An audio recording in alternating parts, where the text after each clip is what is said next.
J'attends que ça lance l'enregistrement. Les noms, c'est donc Gabriel Bensol, Bensol Veididia et Shlomi Chai Ben Eliaou.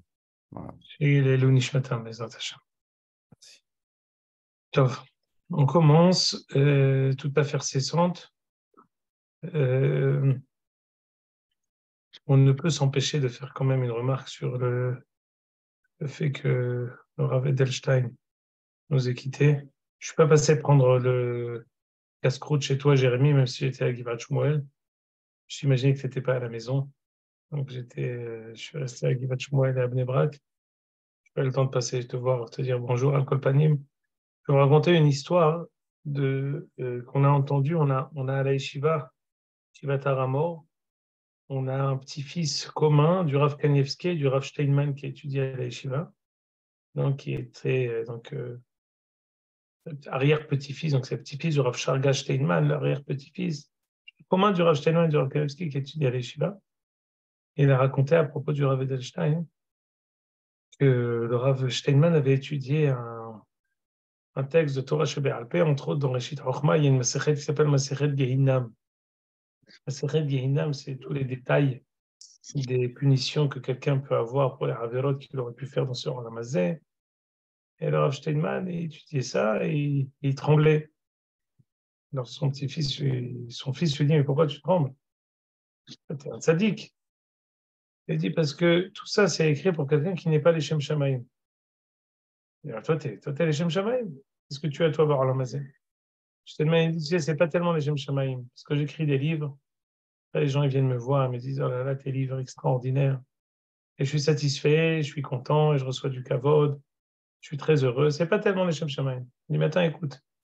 Si toi, dans Rav Steinman, tu n'es pas les Shem Shamaim, alors qui c'est qui est les Shem Shamaim? Je vais te dire, il y a une personne qui est les Shem Shamaim. Charles Gershon Edelstein. C'était avant, hein, c'est une histoire il y a 10 ans. C'est pour ça que c'est intéressant ce qu'il lui a dit. Il dit, pourquoi le Rav Gershon Edelstein? Il dit, parce que, écoute, il a étudié la Torah à Ponivège. Il s'est marié, ils l'ont nommé Ram, enseignant. 50 ans après, il a évolué, ils l'ont nommé Rosh Yeshiva. Lui, il n'a pas regardé ni à droite ni à gauche, il a continué à étudier. Ensuite, il est devenu responsable d'encore une autre yeshiva. Lui, il n'a rien changé. Il n'a pas changé son sédérium, ni à droite ni à gauche, il a continué à étudier. Il dit, Bezrat Hashem, quand il aura 100 ans, c'est ça, je t'ai exprimé, il aura 100 ans, il sera nommé Gdolador et Ahraï sur tout le Tzibour de tout le Dor, et il continuera à ne pas regarder ni à droite ni à gauche, à faire ses shiurim. Il va rester les Shem Shamaim. Ulo mitragesh ve ulo mitpael la metziut.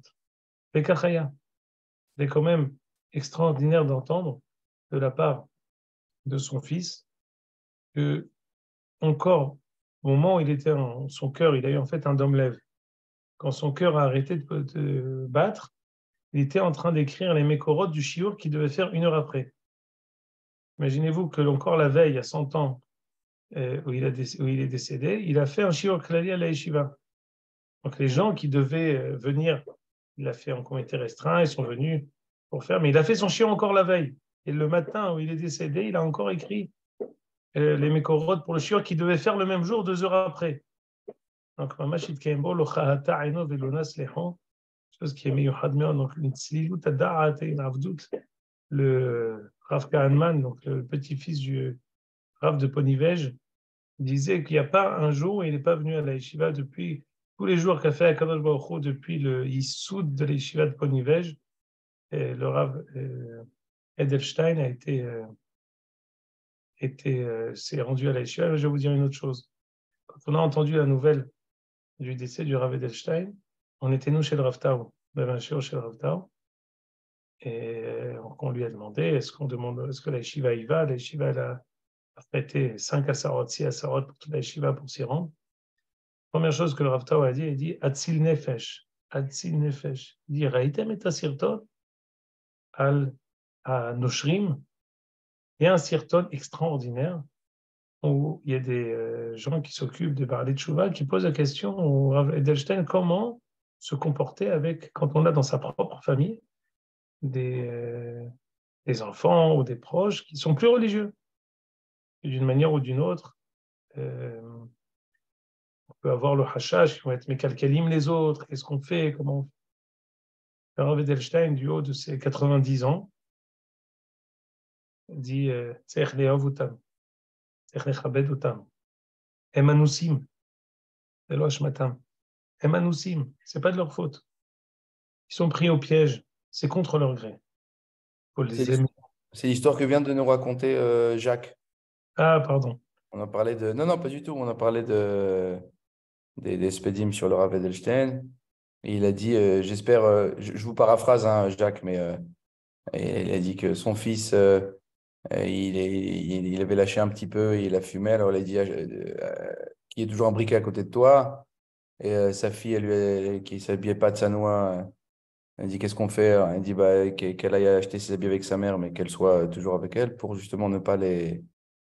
Ne pas les Enfin, sortir, ne pas les perdre, les aimer. Les aimer. C'est pour ça que le Rav Tov a dit c'est Atzilut Nefesh. Quelqu'un, parce que quelqu'un qui s'occupe de Hinour, ces gens-là comprennent ça, on va dire ça s'est imposé à lui, il l'a appris sur la Metsiout. Mais quelqu'un qui comprend ça, qui sait comprendre les nifrei, les fachot, et les avin et davar azez, davar gadol, ve'atzum, c'est melamed al rohav, gadlut, ve'atzilut nefesh, shen kidugmata.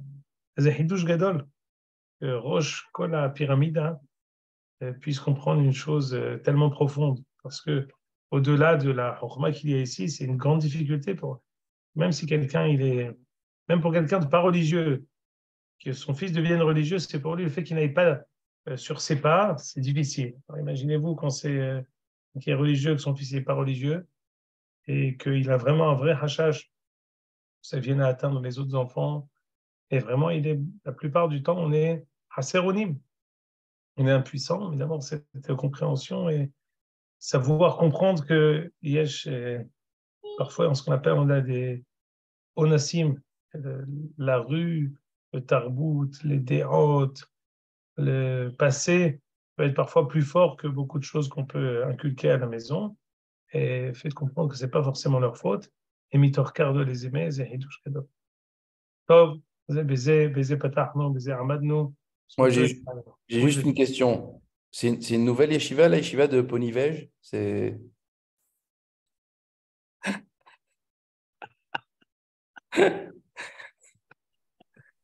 Non, c'est juste pour savoir. Je pense que vous avez compris, non? C'est pour vous, c'est comme ça, c'est une matana gratuite. Matana. Cadeau, cadeau. Et alors, je vais vous dire une autre chose qu'a dit le Rav Tao, il a dit Rav Kook et Ela Oto l'Eretz Israël. Il faut savoir, c'est le Rav Kook qui a monté le Rav Edelstein, son frère aussi, Rav Yaakov Edelstein, c'est lui qui, en tant que grand rabbin d'Israël de l'époque, celui qui avait ce qu'on appelait les certificats pour faire entrer les Rolim, et c'est lui qui les a fait monter. Le Rav Tao a rajouté celui qui voit les dapim du Rav Edelstein d'Arkei Hizouk, et d'Arkei Hizouk qui disait une sorte de Halon Shvouri qui était distribué dans le monde entier. Mais celui qui lit ça et voit que c'est Adrachot, c'est Bunenut, mais Od Krova l'Idvrei Arav Kook, Belish Musafek ou Lamad Bitzereuto et Kidbe Arav Kook, באמת רואים, יש לו רוחב בינה, יושר, ענווה, שהיא מתאימה לתלמידי חכמים שבארץ ישראל שמנעימים זה לזה בהלכה. טוב, on en vient maintenant à Melachim Aleph. On avait fait dans le shiur précédent à propos de Sefer Melachim, on avait parlé de la tragédie de Hiel qui a perdu tous ses enfants face à sa volonté de vouloir construire la ville de Yerichon, de vouloir construire une ville qui s'appelait Yerichon, même si ce n'était pas vraiment la ville de Yerichon. On avait dit qu'il avait perdu de son aîné à son cadet. Malgré tout, il n'avait pas fait Teshuvah. On avait même fait la remarque que dans le Targum, il était écrit Uktal Aviram Bukhre. Tal Aviram Bukhre, en hébreu moderne, ça veut dire Harag et Aviram Bechoro. Or, c'est faux. Il ne l'a pas tué. Il est mort. Et les Farshim ont dit que Aviram, il n'a pas voulu laisser son père poser les fondations de Yericho. Il savait que ça n'allait pas pardonner. Et elle a dû le tuer pour pouvoir le faire. Et Eliyahu Hanavi est parti avec Ahav au Nihum Avelim de Hiel. Il a essayé au moment où les cœurs sont ouverts, au moment du Nihum Avelim où les cœurs sont ouverts, on a la possibilité parfois d'élever les Romains Anashim. Donc il lui a dit, écoute, tu vois que la Klala d'Yehoshua s'est passée.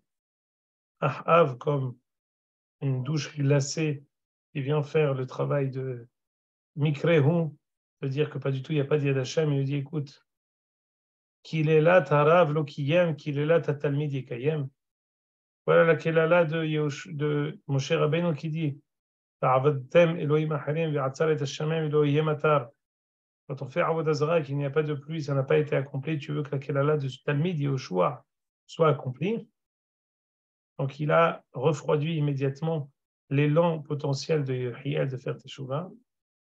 De manière immédiate, Vayomer Eliyahu at-Tishbi, Mitoshave Gilad el-Ahav, Hay Hashem Elohim asher amadti lefanav im yeh shanim haele tal umatar ki im lefi devari. Eliyahu a immédiatement décrété une sécheresse de 3 ans. Maintenant, regardez ici très brièvement ce qu'on a lu, c'est le Rashi qu'on a lu, c'est la Gemara qu'on avait lu. Lama samchukan, אלא שהלכו אליהו ואחאב לנחם את חיאל באבלו, אמר אחאב לאליהו אפשר שקללת התלמיד נתקיימה, קללת משה רבנו לא נתקיימה, שנאמר וסרתם ועבדתם אלוהים אחרים שתחליתם וחלף השם עשה את השמיים. כל ישראל עובדים עבודה זרה ואין השמיים נעצרים. מיד יאמר אליהו חי השם אם לא. Non, j'ai plusieurs questions à vous poser. Finalement, quelle est la réponse à cette question? Mais d'accord, c'est pas bien ce qu'il a fait, c'est bien ce qu'il a fait Hiel, c'est pas bien ce qu'il a dit à mais Bémet, c'est une kushia. Comment la klala de Yehoshua, elle s'est accomplie, et la klala de Moshe Rabbeinu ne s'est pas accomplie? Est-ce que vous avez une idée, vous pouvez proposer un élément de réponse à cette question importante? Olivier. Parce que le monde a besoin d'eau. Le monde a, malgré tout ce qu'il y a, le monde a besoin pour survivre. Il n'y a pas que, ça s'applique peut-être, c'est pas forcément que pour l'âme Israël, le monde, les plantes, la terre, tout ça. Éphémérode, j'allais répondre ça en 2 temps. D'abord, première réponse, Inachinami. La klala de Moshe Rabbeinu s'est accomplie immédiatement par le biais de Eliyahu. C'est-à-dire, juste après l'accomplissement de la klala de Yehoshua, la klala de Moshe Rabbeinu s'est accomplie, certes à travers Eliyahu Hanavi, mais elle s'est accomplie. Maintenant, pourquoi on a dû attendre l'accomplissement de la klala de Yehoshua avant l'accomplissement de la klala de Eliyahu? La klala de Moshe Rabbeinu par le biais d'Eliyahu. Première réponse, dit Olivier, parce que il est miséricordieux, il attend, il est patient. La patience de la Kadosh Baruch Hu, surtout pour les choses qui sont à Haïm Tloïm Bahem, la vie en dépend, il préfère être encore patient de peur en attendant qu'on fasse Teshuvah. Jérémy, est-ce que tu as pu trouver le Hatam Sofer que je t'ai écrit ou c'était compliqué? Il n'y a pas une différence entre une klala qui a été dite en Eretz Israël et une klala qui a été dite pas en Eretz Israël? Écoute, la Torah, elle est plus forte que tout. Mais viens, je te propose ici quelque chose. Vas-y, Jérémy, Metsuyan, je ne sais pas, Bezenes, Matzata Eze, Kol HaKavod Lecha. Je vais vous dire ici un hidouche extraordinaire. C'est unique. Vous savez qu'il existe 2 sortes d'écrire un het. Het, si vous voyez dans le Sefer Torah, en général, il est écrit comme 2 zaïnim, comme 2 lettres zaïn avec une hatoteret au milieu. Une hatoteret comme un toit. Vous voyez un truc comme ça, un petit toit, et après c'est 2 zaïn, hop, et à côté je relie avec un petit toit. Ça c'est le het des Ashkenazim, le het de Rabbeinu Tam. Le minhag des Sifrei Torah Sfaradim, avant en tout cas, c'était des het bli hatoteret. C'est quoi bli hatoteret? C'était un gag yachar, sans qu'il y ait le petit toit, le petit accent circonflexe entre les 2 zaïnim. Le Hatam Sofer nous ramène au nom du Beth Yosef que malgré tout, même selon ceux qui font comme Rashi, qui font un het, comme ce qu'on écrit en fait, tout droit, quand on arrive dans la paracha du Shemar, Ve'ayim Shamoa, on doit tous faire comme Rabbeinu Tam avec un petit toit. Alors regardez ici, ça se trouve, laisse-moi te dire tout de suite, Jérémy, voilà. Là où tu es dans le deuxième paragraphe, le Fi'ani Darti, ici il y a marqué, au milieu de la ligne, il y a marqué Hine Babet Yosef. Voilà, kol hakavod. Hine Babet Yosef, Be'or HaChaim, Siman Lamed Vav, Katav Lehedia. Babet Yosef a écrit dans Siman Lamed Vav, clairement, les Sofrim, Sfaradim, Kotvim, Kol HaChetin, Begag Rahav, Keshitat Rashi. Les Sfaradim écrivent le Het comme un Shitat Rashi, c'est-à-dire avec un toit droit. Sauf Levad mihet devhechara af Adonai. Ota, kotvim ota bechatateret kerabenotam. Pourquoi cette différence que tous les hétim ont les faits normaux et quand on arrive à vechara af Hashem bachem, alors même les Sfaradim ils sont d'accord et ils font un petit toit. Dit le Hatam Sofer, c'est peut-être un élément de réponse pour comprendre la différence entre la klala de Yehoshua et la klala de Moshe Rabbeinu. שאני יודעתי נראה לי טעמי דעני סופרים, טעמי הוא דעני סופרים, שום דבהי קרא וחרה ועצר, פקר אחאב. C'est sur ce passage que Ahab il a glissé. ואמר, כללתה הדי משה לא מקיים וכולי עין סנהדרין. Ce qu'on a lu ici dans Rashi. אמנם רש"י בפרשת האזינו כתב, ואמרתי חי אנוכי לעולם. וזה לשונו, כי ישראל שמיים ידי, מקום שכינתי, והיה בידי לפרוע מכם, אבל אמרתי, חי אנוכי לעולם. אינני ממהר לפרוע, לפי שיש שהות בדבר, אני חי לעולם. והקדוש ברוך הוא, il repousse la punition, n'est pas chas v'shalom une faiblesse, bien au contraire, c'est une forme de grandeur et d'éternité qui montre, je peux repousser, j'ai rien qui me pousse à l'ithok et taketz. Je pourrais toujours donner la punition pour quelque chose et avoir la patience de voir Am Israël faire Teshuvah, et même si de notre visu on ne voit pas exactement quel est le rapport entre la faute et la punition, il est Erech Hapaim à long terme. Écoutez bien ce que dit le Hatam Sofer. Ici on va comprendre le tirout, c'est la couchia de Ahab. Bimkom, c'est-à-dire que, quelle était la faute d'Ahab? Ahab dit non, il faut payer tout de suite. Pas du tout. Au contraire, tu vois ici la miséricorde extraordinaire. Pour le het de Yehoshua, la faute, elle était, on va dire plus exactement, le onesh, il était tloui événement. Savoir, quand tu mets les fondations, l'aîné, quand tu termines les portes, le cadet. Donc c'était ça, il n'y a pas de ma'arich apo. On ne peut pas essayer de miséricordieux et attendre. Parce que ça a été, on a fixé exactement le moment où la punition va arriver. Mais une autre punition, la raison pour laquelle elle arrive, c'est pas parce que Moshe Rabbeinu était plus halash que Yehoshua. La grandeur de l'Erech Hapaim et l'Akadosh Baruch Hu, elle est ensofite. Quand on dit Gimel Midot, on doit avoir une kavana extraordinaire sur Erech Hapaim. Il attend. Ad yom moto atate hakelo. Le Baruch Hu nous attend jusqu'à la fin qu'on fasse Teshuvah. Il dit Hatam Sofer, c'est pour cela. במקום, במקום וחרף השם ועצר נוהגים לכתוב חטוטרת בחטא הליבה דכולי עלמא לרמוז על חי הוא ברומו של עולם. ועל זה מרמז החטוטרת כדי איתה בפרק הקומץ. ורמזו כאן תפה לומר שלא יתפקר אדם אם לא נעשה פתגם הרעה מהרה. כי חי הוא יתברך ברומו של עולם ויש לו שעות להיפרע, כן יראה לעניות דעתי טעם הסופרים ההמה. Ordinaire. À savoir, quand tu fais le petit toit, c'est comme si Akadosh Baruch Hu, il est au-dessus. Il habite dans le Shiv'a Reki'im. Quand on dit V'haraf Hashem, on fait référence, n'oublie pas. Si Akadosh Baruch Hu ne punit pas, c'est parce qu'il est éternel. C'est parce qu'il y a la possibilité d'attendre jusqu'encore très longtemps avant d'avoir la punition. Et il espère toujours la Teshuvah. Dans ce pasouk, pour éviter le tarot de Ahab, tout le monde fait le het de cette manière-là, et sur ça, le Hatam Sofer dit il n'y a pas de tarté des satrés d'écrire un het comme ci, un het comme ça, même si l'écriture n'est pas homogène, c'est toléré. Oui, Jérémy? J'essaie juste de comprendre. D'une manière générale, il faut une. Enfin, je ne sais pas, je me dis, il faut une raison à Kadosh Baruch Hu d'attendre, de Betsem Leolam Hashem Debarcha Nitzav Bashamayim. Comme ça, on attend, il est Tolé Ve'omed ou Mashou Kazé. Il faut qu'il y ait une raison. C'est-à-dire, là, le Khatam Sofer ne nous donne pas de raison. Il nous dit, OK, il nous explique pourquoi le Chet, etc. Yachol Litlot et Zelemala.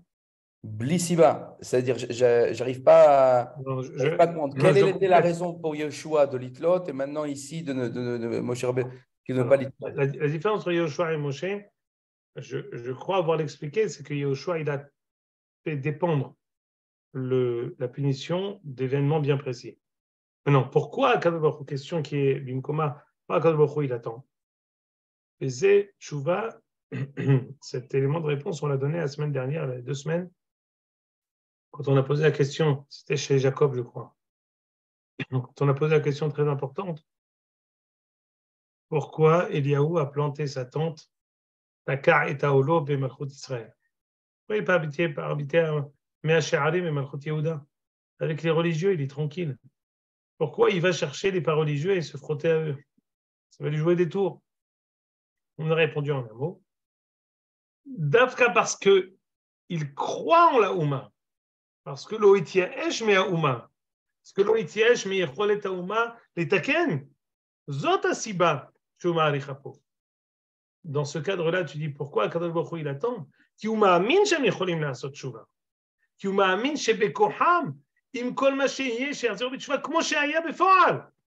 Parce que finalement, tu verras qu'Akadosh Baruch Hu, on va étudier plus tard, Akadosh Baruch Hu va reprocher à Eliaou cette gezerah qu'il a fait sur c'est ça. C'est ça, c'est-à-dire que Eliaou, en fait, il a été khafouz, en fait. Il a peut-être avancé quelque chose qu'Akadosh Baruch Hu voulait attendre ou quelque chose comme ça. Exactement, mais finalement, c'est lui qui a engendré la Teshuvah.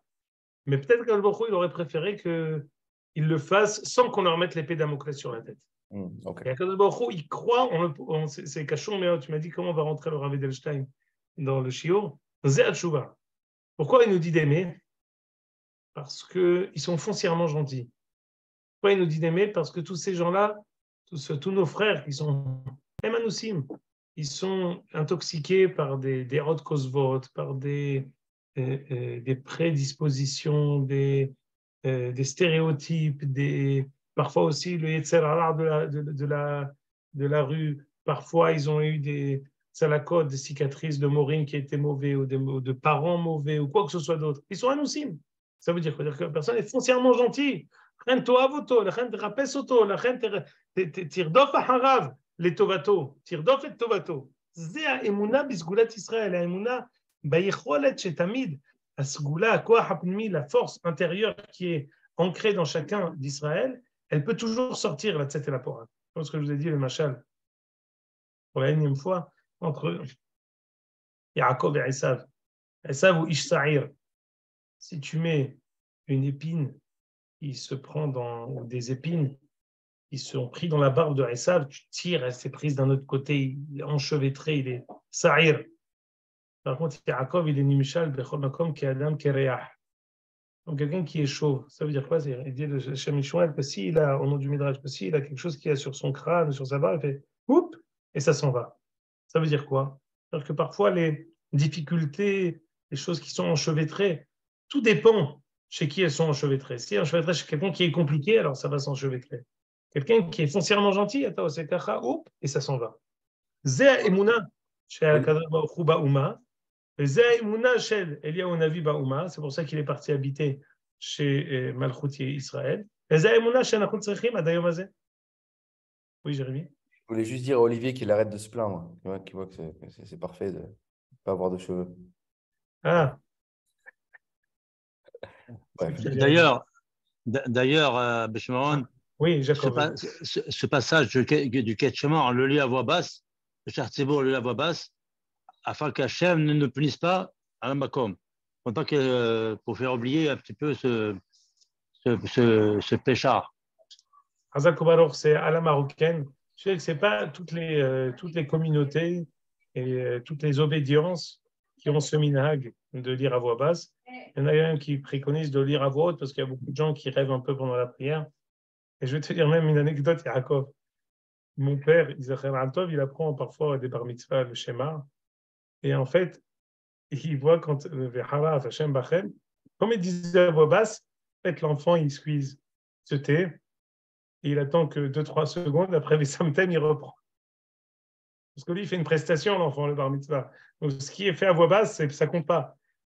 Le Rabbi Baor Toledano d'Afka dit qu'il faut tout faire à voix haute pour que ça s'entende. Mais c'est vrai que le minhag de s'abstenir de tout faire à voix haute, c'est comme tu dis. C'est parce qu'on ne veut pas rappeler cette kelala de l'Atzar et Hashem Elohim Atar ve'adama. C'est pour ça qu'on reprend à partir de Me'ala Aretz Hatova. On nommait Va'avatem E'era et on nommait à partir de Ve'hara. On s'arrête et Be'emet Inachinami, les choses qui ont mauvais présage, on essaie de ne pas le dire à voix haute. Donc, on a fait cas. Donc, la première chose, j'ai dit d'abord Eliyahu Hanavi, ensuite Ahav et Hiel, enfin Yehoshua et Moshe. Pourquoi la Kelala de Moshe ne s'est pas accomplie? Première réponse, elle s'est accomplie. Pourquoi finalement elle ne s'est accomplie qu'après la Kelala de Moshe, de Yehoshua? Parce que Kadosh Baruch Hu, il est Ma'arich Apo, Nirmaz dans le Het de Vehara Hashem Bachem. Et dernière chose, ça c'est important, je voulais vous le dire, on l'avait déjà vu, c'est que Akadosh Baruch Hu, parfois, il est plus kannaï du kavod de ses talmidim plutôt que de lui-même. On l'a vu dans Melachim, lorsque Yarovam a levé la main sur Ahia Ashiloni, on dit Vativa Shiado. Il a été paralysé et foudroyé sur le coup. Yarovam, il a voulu frapper Ahia qui lui a dit que tu vas perdre la malchoute. Il a levé la main, Vativa Shiado. Sa main a été paralysée. On a vu l'absurde. Et Yarovam dit prie pour moi, prie pour mon fils, prie aussi pour que j'ai la refoua shlema, pendant que Yarovam fait la avera. Rachid dit je ne comprends pas. Akadosh Baruch Hu, il fait avodah zara, il ne punit pas. Quand il veut lever la main sur le Navi, alors il est puni immédiatement. Il dit oui. Akadosh Baruch Hu, il est plus makpid sur le kavod de ses talmidim, plutôt pour son propre kavod. Pourquoi? Parce que son propre kavod ou mohel, avodah zara ou mohel. Mais le kavod de ses talmidim, on avait dit quand on avait fait référence de Yoshua, que c'est Yoshua qui a fixé cette clé-là. C'est même pas Akadosh Baruch Hu. Donc Akadosh Baruch Hu, quelque chose qui tient à lui, ou mohel. Je dis bon, c'est pas grave. Vous verrez d'ailleurs. Plus ou moins, je vois que tous les participants du Shiur ont plutôt un passé synagogal assez riche. Et vous savez tous que quand il y a une bagarre à la synagogue, que quelqu'un manque de respect au père, c'est possible que le père, il soit mohel, il dit bon, c'est pas grave, vas-y, passe, c'est pas grave. Et les enfants, c'est le tanzim. Ils sont prêts à Emlo Mohalim, les Olam Ba'ed, ils sont prêts à attaquer à tout moment. La Mama Evdel. Parce que quelqu'un qui a son propre kavod, lui, il est mohel, c'est son kavod. Mais le kavod de l'autre, parfois quelqu'un, il n'est pas mohel. Donc les enfants ne sont pas pour mohalim le kavod du père. Et vice versa. Si quelqu'un a manqué de respect à un fils, parfois le père, il aura beaucoup plus de mal à être mohel. Parce que c'est le kavod de son fils. Kadosh Baruch Hu, talmidav, nevi'av, ou lo mohel. C'est quelque chose qui est à lui, c'est aucun mohel. C'est d'avoir pachout. Et d'avoir un mitiméot. C'est la deuxième fois dans ce sefer où on verra que Kadosh Baruch Hu, il est plus kannaï du kavod de ses talmidei hachamim, des nevi'im, plus que son propre kavod. Et c'est un des exemples que d'abord Yehoshua après Moshe Rabbeinu. Moshe Rabbeinu, en fait, c'est Kadosh Baruch Hu birchodo v'atzma par le biais de Moshe. Donc ça, c'était la deuxième remarque. Maintenant, malgré tout, c'est la première fois qu'on rencontre Eliyahu Hanavi. Tu peux revenir, s'il te plaît, Jérémie, dans le passage précédent. Yomer Eliyahu Hat-Tishbi Mitoshaveh Gil'ad. Ça veut dire quoi? Eliyahu Hat-Tishbi Mitoshaveh Gil'ad. Il habitait où en fait? Eliyahu Hanavi, d'où il venait? Parce que Jérémie, ton édition du Tanakh, elle m'intéresse beaucoup parce que j'aurais besoin, je ne t'ai pas dit un makor, mais je vais te le dire tout de suite. Sefer Shoftim, Perek Kaf, Pasuk Memhe. Et d'abord, mais Ta'anit, mais après, tu vas voir Perek Kaf, Pasuk Memhe. Dans Sefer Shoftim, pas dans Parashat Shoftim, dans Perek Kaf, Pasuk Memhe.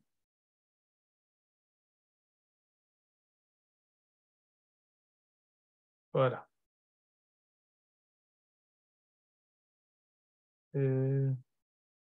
Descends, pardonne-moi, descends. C'est un Moudalef, hein? Regarde si c'est pas en bas, c'est un Tosfot, je vais voir tout de suite. Ah, c'est là, c'est là. Yomer Eliyahu Atishbi Mitoshav Gil'ad. Tu regardes le Tosfot sur la gauche?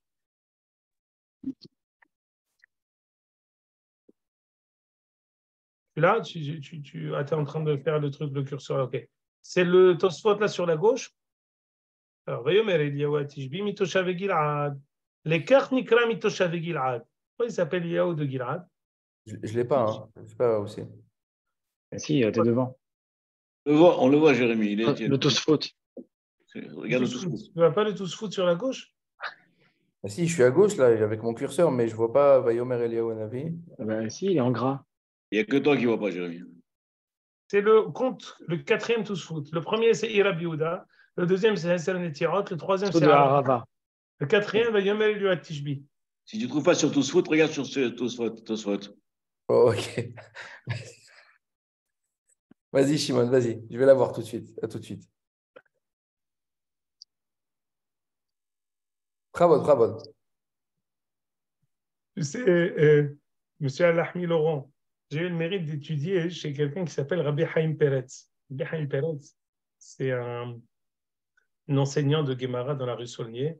Je le connais. Il est fatigué. Il était au Beddin de Paris et de Gittin. Il a étudié avec Rabbi Meir Mazouz chez Rabbi Matzliach Mazouz. Et quand il étudiait, il appelait les Tosfot les Tousfoot. Et ça m'a bien plu. Depuis, j'ai adopté et j'ai converti les Tosfot en Tousfoot. Et c'est pour ça que je te dis Tousfoot. Eliyahu Atishbi mitoshav Gil'ad, dit Tousfoot. Lekach nikra mitoshav Gil'ad. לפי שהרגו ישראל אנשי יבש גלעד על מעשה פילגש בגבעה. ולא נשאר ביבש גלעד כי אם מעט אנשים מיושבים בעיר, כי כל השאר היו עם אספסוף. וכך מעיד כי אליהו מן התושבים. כך שמעתי ממהרי טרוטי בשם הארי ברבי יצחק ממילון. Est-ce que Mimélon, c'est Milano? Mimélon, c'est de Melun. C'est Melun. Melun, Hazak ou Baruch. Des tosafistes de Melun. Bah Merci, monsieur Al-Ahmi.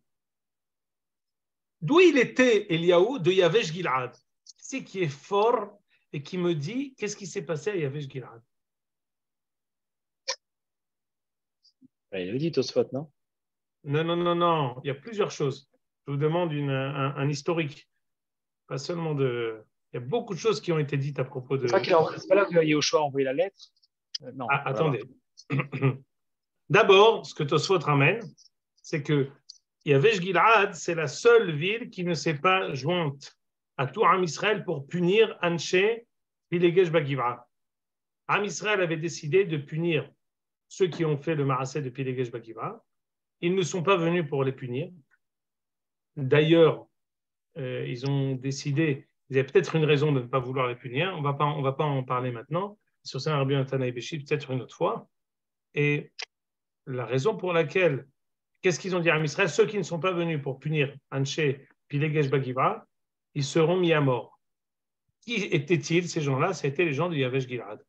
Ils ont été attaqués par tout le monde. Quasiment toute la ville a été mise en péril. Archav. Quand est-ce qu'on a vu encore des gens de Yavesh Gil'ad à un autre moment? Dans deux autres endroits dans le Sefer Shmuel. Shaoul. Alors, Shaoul, dans deux contextes à propos de Shaoul, on a vu Yavesh Gil'ad. Le premier. Il n'est pas mort là-bas? Alors, une seconde. Premier, c'est que Nahash Amoni, il s'est attaqué au début de la malchoute de Shaoul. Il a dit: je vais m'attaquer à Yavesh Gil'ad et je suis prêt à faire une alliance avec vous à condition que je vous crève un œil. Si j'arrive, je vous crève à chacun un œil, je fais une alliance avec vous. Sinon, je vous écrase. Sur ce, Shaoul est arrivé à régler son compte de manière immédiate à Nahash Amoni et il a préservé la ville de Yavesh Gil'ad. À la fin du Sefer Shmuel, lorsque les enfants de Shaoul ont été pendus suite à une pénurie et une sécheresse très grande que Am Israël a connue. Am Israël n'a pas su pourquoi on a eu cette sécheresse et ce ra'av. Kadosh Baruch Hu a ensuite dit à David Améler que c'était du fait que les gens de Chotve Etzim et Shoavimaim ont tous en veulent la mort à Shaoul parce qu'il leur a coupé les vivres en ayant tué Nov et Kohanim. Ils ont demandé qu'on prenne les enfants de Shaoul, qu'on les pende et qu'on les accroche sur la muraille. Ceux qui sont partis pour décrocher les enfants de Shaoul sont les gens de Yavesh Gilad qui ont Hikiru Tova, qui ont été reconnaissants envers Shaoul qui les a sauvés de Nahash Harmoni. Et voyez maintenant le boomerang. Au début, les gens de Yavesh Gilad ne sont pas partis pour punir les gens de Binyamin. Ils n'ont pas voulu y aller. Et normalement, ils auraient dû aller avec tout le monde pour les punir, ils auraient dû se joindre à eux. Finalement, Shaoul, Mida Keneged Mida, lui, n'a pas été rancunier, il les a sauvés. Lui qui vient de Binyamin, Ben Kish Ish Yemini, même s'il n'a pas répondu présent à l'appel de la tribu de Binyamin pour punir les gens de Pélégesh Bagivra, il les a quand même sauvés. Et finalement, c'est les gens d'Yavesh Gilad qui ont gardé le kavod des enfants de Shaoul pour les sauver du Hilul Hashem, que ces enfants soient pendus sur la muraille. Les gens de Yavesh Gilad, c'est des gens de Messirut Nefesh. Les gens de Yavesh Gilad, c'est des gens qui ont passé un ta'alir où ils étaient plutôt particuliers, où ils n'ont pas voulu se joindre à Am Israël, parce qu'ils se sont dit peut-être que Kadosh Baruch Hu, le pirouche que donne Rabbi Natan et Béchis, pourquoi ils n'ont pas voulu se joindre à tout Am Israël pour punir les gens d'Anishé Pidegesh Bagivra, ils ont dit, parce que ce n'est pas Kaboud. On avait Pesel Micha. Parmi nous, il y avait une Avodazara Mamash. Et ça, on n'a pas décidé de punir qui que ce soit. Et maintenant qu'on a un Maaseh Pilegesh Bagivra, on dit on vient tous pour les punir. Al Kvod Amakom, Anachnu Lo Hasim. Ve'al Kvod Bnei Adam, Anachnu Hasim. Pour le Kavod de la Kadosh Baruch Hu, il y avait Pesel Micha, il y avait la petite statuette de Micha qui nous a accompagnés pendant longtemps, on ne dit rien. Mais par contre, pour le Pilegesh Bagivra, on sort avec les trompettes et les épées. Jean Yavesh Gilad, ils avaient une chita. Et ils étaient Kanaim Nechvod Hashem. Comme il y a un avis, Kano Kinetil Hashem. Eliyahu Hanavi, il est Médine, Yavesh Gilad. Maintenant ici, descend encore Pasuk Memhe.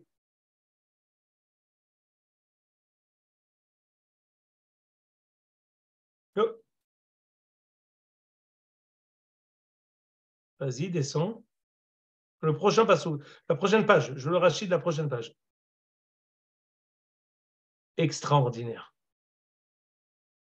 Là, il y a un Rashi qui est peu commun, on n'a jamais vu. Je vous l'avais déjà amené à propos de Nebuchadnezzar, j'avais amené un Rashi comme ça dans Melachim, là il y en a un autre, incongru, il n'existe pas dans les autres éditions, mais dans ces éditions-là, les vieilles, il existe. Écoutez bien. Va dans la page d'avant, Jérémie. Ici, on cherche 100 personnes. Il y a 100 personnes qui sont tombées entre les chaises. On compte. Vaïhi kol hanophelim. Regarde, pas combien va. Vaïhi kol hanophelim ibinyamin. 25,000 ish. Sholef herev bayomot kol ele anshe hayil. Il y a 25 000 morts qui sont tombés. Dans un autre ordre, on va dire 25 100. Dans le compte, il y a 100 personnes qui sont tombées entre les deux. Reviens dans Rashi dans la page d'avant. Là, on parle du Maaseh Pilegesh Bagivra, que suite à ce Maaseh-là, il y a eu 25 000 morts. Dit Rashi, 5,000 ish, an gidaum, ve'ekum minu 25,000 amur lema'ala. Ve'hamea, vas-y, ve'hamea ktuvin lema'ala, lo piresh echad naflu. Les 100 qui restent, on ne sait pas où ils sont tombés. Eliyahu Hanavi Gila. Là, il y a un Rashi qui est un peu, c'est du hors-piste. Parce que c'est pas censé, il peut avoir, censé avoir des messages d'Eliyahu Hanavi ne sont pas censés être écrits dans Rashi. Et pas non plus tu sais faire Megalé Amukot. Megalé Amukot, c'est Rav Natan Shapira, donc il n'est pas antérieur à Rashi. Mais les Madpissim, les éditeurs ont décidé de rentrer ici une parenthèse extraordinaire. Eliyahu Hanavi, Gila les Baal Megalé Amukot, Otanamea, ces 100 personnes-là qui sont tombées entre les chaises, Al-Khou v'yashvu b'mdinat Romi ve'Ashkenaz. On les compte comme 25 100 morts, mais il y a 100 personnes qui ne sont pas mortes. Ils sont partis s'exiler en Allemagne et en Italie. Ve'alken nikra Eliyahu mitoshavei Gilad shelo nadu me'artzam ela yashvu bimkomam. Megalé Amukot begalé Raziam. Ça veut dire quoi? À l'encontre de ces 100 personnes qui ont déserté et qui sont parties. Il faut comprendre. Mais ici, on vient nous dire Vayomer Eliyahu Navi mitoshaveg Eliyahu Tishbi mitoshaveg Gilad. C'est-à-dire quoi mitoshaveg Gilad? C'est-à-dire que Eliyahu Navi il était habitant permanent de la ville de Yavesh Gilad. La ville de Yavesh Gilad, on a répété son historique. Et là, dans ce Rashi qui est dans Sefer Shoftim, dans le Rashi Sefer Shoftim hors piste, qui est dans les vieilles éditions, il nous dit qu'il y a 100 personnes qui ne sont pas mortes, mais qui se sont exilées. Contre ces 100 personnes qui ne sont pas mortes, mais qui sont parties s'exiler, Eliyahu Navi, lui, il est resté. Et si vous voyez le Lachon de Tosfot, si tu veux, Jérémie, revenir dans le Tosfot, dans le Masechet Ta'anit. Ah, excuse-moi, j'ai pas compris. On a dit qu'il y avait 25 100 morts qui étaient morts du Shevet Binyamin. D'accord. Mais Gilad, il n'était pas du Shevet Binyamin. Donc, quel rapport entre Eliyahu Navi et Gilad et les 100 personnes? Regarde ici le Lachon de Tosfot. Les fiches Shenargou Israël Anshe Yavesh Gilad al Maaseh Pilegesh Bagiva. Toshavé, mis à part le Maaseh de Pilegesh Bagiva qu'on a voulu punir, Anshe Yavesh Gilad, donc on devait tuer tous les gens de Yavesh Gilad, eux ils ne se sont pas, joints. Il y a deux Maasim, comme ce que tu fais remarquer très justement. On a voulu punir le Shevet Binyamin pour ce qui s'est passé. Après, on a dit non, Loï Mahé Shevet Israël. Et on a aussi voulu punir les gens de Yavesh Gilad qui ne se sont pas joints. Tel point qu'on a dit bon, comment on va réussir à faire Aharit Vetikva chez Binyamin? C'est on va joindre entre les personnes qui ne se sont pas joints au règlement de compte et le reste de Binyamin et ils vont se marier. Mais Rashi nous dit, Tosfot nous dit, Argou Israël Anshe Yavesh Gilad al Maaseh Velo nish'ar beYavesh Gilad ki im me'at anashim minam meyushavim ba'ir ki kol hash'ar hayu im asafsuf. Chen me'it ki Eliyahu min hatoshavim. Moi, pour moi, ça c'est parce que finalement, les gens de Binyamin de Yavesh Gilad, si mon souvenir ne me trompe pas, ils se sont retrouvés à la fin parce que c'était les seuls qui étaient possibles. On a dit toute personne qui n'est pas venue sera mise à mort. Et personne ne peut se marier avec les gens de Binyamin après cet événement. Après, ils ont réfléchi, maintenant, on peut pas couper le bras d'un des Shvatim d'Israël. Qu'est-ce qu'ils ont fait? Ils ont dit, on va essayer d'arranger entre eux. Contre ceux d'Yavesh Gilad qui sont partis, qui se sont remis avec Binyamin, Eliyahu Navi, lui, il est resté. La nekuda sur laquelle je veux mettre le doigt, c'est que Eliyahu Navi, Eliyahu Tishbi, il est Toshav. Ici, Tishbi, ce n'est pas comme ce que Rashi nous dit dans Melachim, mais A'ir Toshav. Non. On dit A'ir Tishbi, lui, il est Toshav de Yavesh Gilad. Il n'a pas migré comme ce qu'il y a pu y avoir d'autres personnes qui ont pu migrer de cette ville de Yavesh Gilad. Ici, Eliyahu, il est resté. De toute façon, je suis d'accord avec toi. Olivier, que le Lachon du Mégalé Amoukot, il est Megumgam. Il est un peu bégayant. Mais le sujet ici, le point que je voulais étudier avec vous ce soir, c'est la chose suivante. Eliyahu Hanavi, il a des shorashim amoukim dans le militantisme, dans le fait d'être quelqu'un qui va jusqu'au boutiste, de quelqu'un qui fait avancer des idées. Il est prêt, l'imsor est un nefesh pour quelque chose. Il est prêt à errer et aller au fin fond du monde à cause de la xéra qu'il a faite, comme ce qu'on va le voir dans les psukim qui suivent, où il va devoir être en galoute pendant bien longtemps. Pourquoi? Parce que Eliyahu Hanavi, il est idéaliste. Il va jusqu'au bout. C'est pour ça que le début de tout le parashat d'Eliyahu dit « Mitoshavei Gilad ». C'est pour ça que quand on dit le pasuk dans l'Haftara « Hatzori en bi Gilad ». Gilad, c'est le sémel d'une ville qui a été Beyad Rama, qui était des Mosrim et Tanefesh. Et on dit non, regarde jusqu'où on est tombé. Même la ville de Gilad, au moment du Hurban, même la ville de Gilad, elle est tombée. Cette ville-là extraordinaire où il y avait Eliyahu Hanavi, cette ville-là où ils étaient prêts toujours à aller en première ligne pour pouvoir se battre contre toutes les causes qui étaient nobles. Ça, c'est le makor duquel Eliyahu Hanavi vient. Et justement, ce mouvement entre les gens de Yavesh Gilad qu'au début, ils ont été prêts à se mettre en danger au nom de leur idéal qu'ils ne veulent pas faire de différence entre le Kvod Hashem et Kvod Basar Vadam. Et ils savaient qu'ils allaient se mettre en péril. Mais eux, ils vont jusqu'au bout. Si c'est ça leur idéal, ils vont jusqu'au bout, ils se mettent à mort. C'est ça, Eliyahu Hanavi, il est Krutz Homer, il est fait de cette Messirut Nefesh de lui contre le monde entier. Comme lorsque les enfants de Shaol ont été pendus et mis sur la muraille, les seuls qui sont venus, c'est les gens d'Yavesh Gilad. Les seuls qui étaient contre Nahash, c'est les gens d'Yavesh Gilad, parce que Nahash Amoni comprend que c'est eux qui sont une sorte de Oulia, Shei, Hazaka, Halasha, ils sont tout seuls. Mais eux, ils sont là, il vient d'eux. Bon, Bezrat Hashem, la semaine prochaine, on continuera. Mais Zema Sheratzeti et Mode Ayom, je dois courir, pardonnez-moi, je dois courir pour un autre chiot.